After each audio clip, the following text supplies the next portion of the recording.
So hi again, I'm hi again. It's Saturday. Today is a good high. Like today, everything was smart. I mean, smart and tidy. Tidy, man. Everything was tidy and good and smart. Like I thought one of the best lessons ever. I'm gonna talk about the joint first. Well, these days I put too much. But today I put just the right amount. I mean, the right amount for a good high with no problems. I feel so good. Though I threw up today because I worked out. I worked out and I threw up. It's weird. I need to check my stomach. Anyway, today I taught one of the best lessons I've ever taught. Like I used Arabic, but at least I got some laughs and everybody, all the class was participating. And that's why I wonder why they stop us from using some Arabic. I mean, you're going to teach the whole lesson in Arabic. It's just that you're gonna stop wasting time explaining things that are difficult in Arabic and explain in English and explain them in Arabic and keep your time. Don't waste your time. I mean, what is the opposite of don't waste time? Manage your time correctly. I mean, that's not the opposite. I can't think of it now because I'm high. So it was about idioms and how for example, English people say it's raining cats and dogs, and they mean by that the rain is heavy. It's raining heavily. It's raining heavily. That's what they mean when they say it's raining cats and dogs. And I wanted them to give me idioms. We talked about in the bag, for example, the match is in the bag, which means I'm sure I'm going to win it. And we have the same thing in the jeep in my pocket. So we talked about many idioms, and at the end of the session, I asked them to write idioms, and most of them used AI, but at least they participated and they were happy. And one guy at the last ruined everything when he said, which means if the person we fuck him, we don't care about his noise anymore. And that's so fucking embarrassing. And there are girls with burqa and niqab in the class, and I was like, it was funny. I wanted to laugh, but I couldn't because I'm gonna look bad. But seriously, I mean, I was so fucking happy at that moment. Some of them laughed, even the girls, and some of them said, "Oh, really?" It's a weird thing between the two sexes. I mean, it's fucking strange, that awkwardness. Like they know they want. They know, oh my god, what am I gonna say? They know we want to fuck their asses, and we don't care about their noises. Like they know that. That's why they get scared from that saying. And I said to him -1, and then I will talk to the administration. And he came back and asked me for forgiveness, and I said to him, okay. I mean, I forgave him because I like to joke. I'm a bad teacher. Like Gintama, and the season of Gintama talked.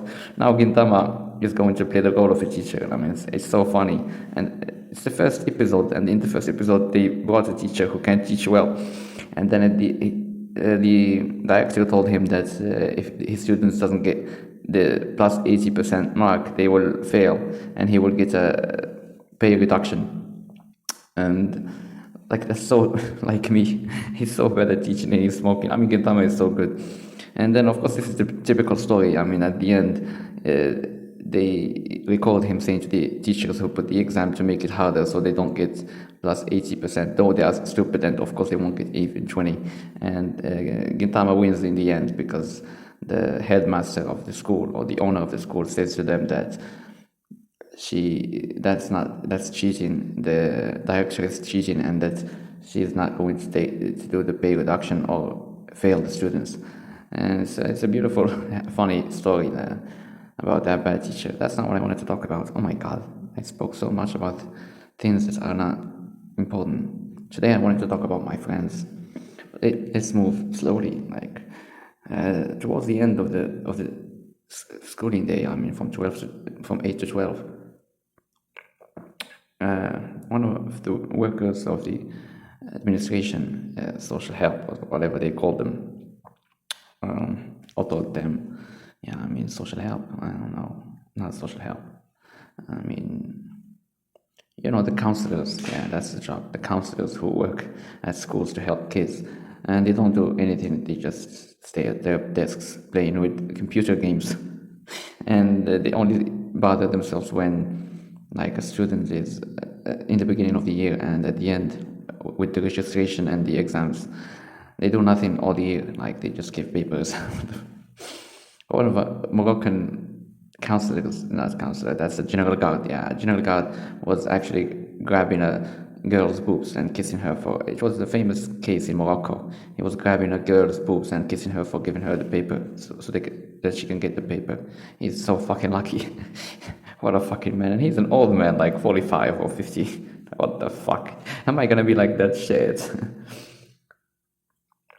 I do think about one girl now who has daddy issues. She said to me that her mother and father are divorced. I didn't want to talk about this shit. Like, I gave them an exercise to write about their families, and she said she doesn't know her father and she doesn't know his job, and that her mother and father are divorced. And she's okay with that, because I called her at the end of the session and I said to her, it doesn't matter because you didn't know him at all, so it's not like you lost something. If you had him and then he went away, then you have lost something, you feel a loss. But if you never knew him, it's like he never existed for you, so why be sad about him? And she liked that talk. And I remember she said once, can I say daddy? And I think I'm gonna fuck her. She has daddy issues. I mean, that's the type I love. She's wearing glasses and she's blonde. I mean, I can see her suck my dick, man. Quickly, fuck, shit. Don't say these things. Of course, I'm joking and I'm high. I'm not gonna do these things. Though I think of them. Like, this is wild. This is not where I wanted the story to go. So, yeah, I just talked to a fat girl I was with at the CMF, School for Teachers. And she wore a dress, and I said to her, she's so beautiful. And if that's her wedding, I think I told you about her a long time ago, like 6 months or 9 months. And I was with her and I was chatting with her. She said she has a big pussy and she's crazy about sex. And she was with me and I didn't do anything to her. That girl was a good opportunity, man. I lost that opportunity. Yeah, I let it slip through my fingers. That's an idiom. I'm remembering idioms now. I let it slip through my fingers. Like, she is so fucking beautiful and fat. Oh my god. And she said she has a juicy pussy. Like, what the fuck?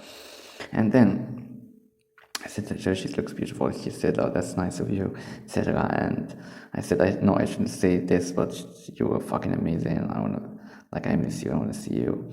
And she said, unless I just wanted to be. I said, I know I shouldn't say this. And she said, just if it's true, say it. I mean, that was so fucking beautiful. I wanted to go there and fuck her. Shit, I'm horny today. Anyway, I wanted to talk about my friends. Why did I stop here? We moved to the friends, yeah. I was planning a cafe with a friend. We planned it yesterday that we would go to the cafe at 8 today. And I skipped that. I didn't want to go. I wanted this day for me. I wanted this day to be mine because it was so good in the beginning, like I said. And then one incident happened where the counselor, I didn't finish the counselor story, came and the class was noisy and she looked at them and screamed at them and they became silent and she looked at me like I'm a fucking weak teacher who can't control his class. And she gave me my timetable, which is the same, but they gave me, like, on Thursdays, I usually wake up the next day at 7, at 8. And that's horrible. Like, last time I couldn't wake up at all. And they gave me Friday free in the morning, so now I can smoke on Thursdays and sleep until 10, and I'm happy. That's a good thing. Today is Saturday, it's beautiful. So we stop here and go to my friends again. And I have 2 friends. Like I said, I skipped the date. It's not a date, it's a meeting with my friend today. And he was pissed off. And I said to him, don't say sorry, man. He said, sorry to bother you. And I said, don't say sorry, man. I apologize. I just have a lot to do. And I finished actually working out at 8. And I could go out then. But I didn't want to waste this day. I wanted it to be mine. I trained today. I trained shoulders. I trained my shoulders and I trained my arms and I felt good. And I cooked some chicken meat and I'm waiting to have it now. So like I said, it was a beautiful day, neat, tidy, smart day. I love it. What I did is, he said to me, I'm sorry to bother you. And I said to him, well, it's alright, man. We will see you tomorrow. And I'm sorry because I just finished working out at 10. Although I already had dinner at that time and I was playing football. And it was good. Better than sitting with him complaining about his timetable. I mean, that's what he wanted to do. That's what why he wants to meet, because he wants to complain about his timetable.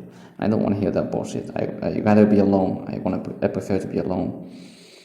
And then I talked to another friend who has I didn't know this before. He just told me that he has now gambling problems and that he wasted 8,000 dirhams. And he is my closest friend. He is my childhood friend. I feel sorry for him because he's not that rich and he lost already 8,000 dirhams this month on gambling. I said to him, that's what I'm saying, you fucking idiot. I told you many times that gambling doesn't work because the casino always wins.